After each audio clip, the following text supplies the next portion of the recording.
My name is Nate Clonch, my wife's name is Laura, and our daughter's name is Erin. We've been in Papua New Guinea for about 8 months now. We just want to say thank you guys for sending us. Thank you for being a part of our team and for praying for us. So yeah, we've been here for about 8 months. When we first got here, we moved to a mountain region called the Highlands. And we were there for a few months. And then afterward, our mission has a program on the coast, which they sent us to.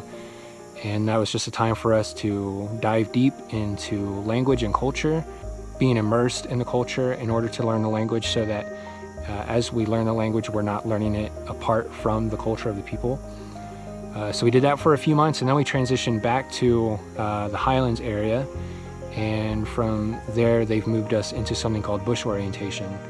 And so we're with New Tribes Mission, and New Tribes Mission is focused on reaching unreached people groups. An unreached people group is a people group that has never been, or whose language has never been translated. So they have zero access to the gospel.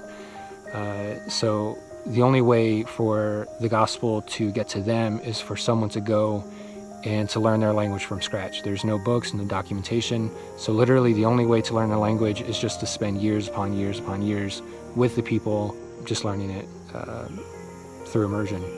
So New Tribes is doing that here in Papua New Guinea. There are 200 unreached people groups here. And eventually we will move into one of those people groups. But before then, they want us to get acquainted with what it's like to live in the bush.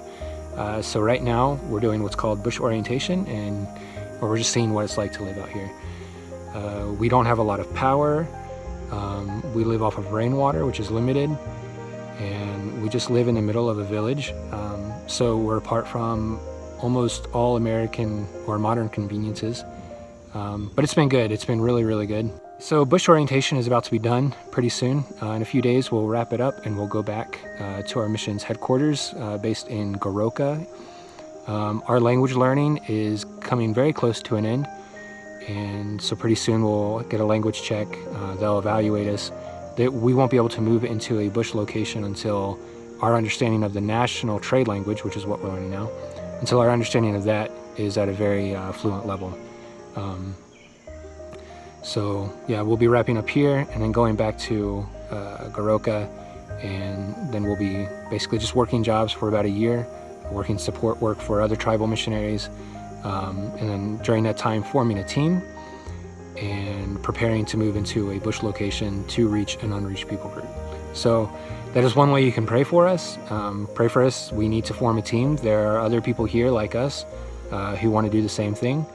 And it's just a matter of finding what families click with what families and that kind of thing. So you can pray for that.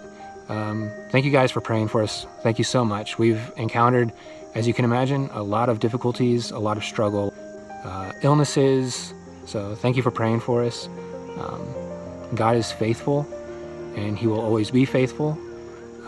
But having churches behind us to be faithful to us is a huge encouragement. So thank you.